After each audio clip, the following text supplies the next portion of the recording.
So demon అయితే కళ్యాణ్ గొంతు పట్టుకున్నాడు, అది నా స్టోరీలో పెట్టాను, పిక్ చూడండి. సో ఇక్కడ గొంతు పట్టుకోవడానికి మెయిన్ రీజన్ రీతు అబ్బా.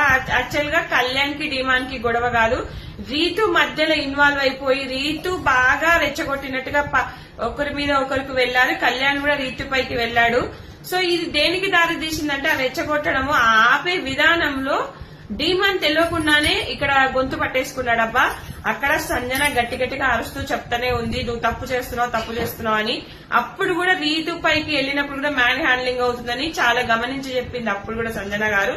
సో ఈ రోజు 100% డీమాన్ పట్టుకోవాలని కాదు గాని జస్ట్ ఇట్లా నూకేసి ఉంటే అయిపోయేది. అనవసరంగా ఇట్లా పట్టుకోవడం అనేది అది వేరే రకంగా దారి తీస్తుంది, అక్కడ అందరికీ అర్థమైంది. సో ఇది ఎక్కడికి వెళ్తుంది అంటే ఖచ్చితంగా రెడ్ కార్డ్ వరకు వెళ్తుంది. భయపెట్టిస్తాడా లేకపోతే నిజంగానే పంపించేస్తాడా, ఏదైనా జరగచ్చు.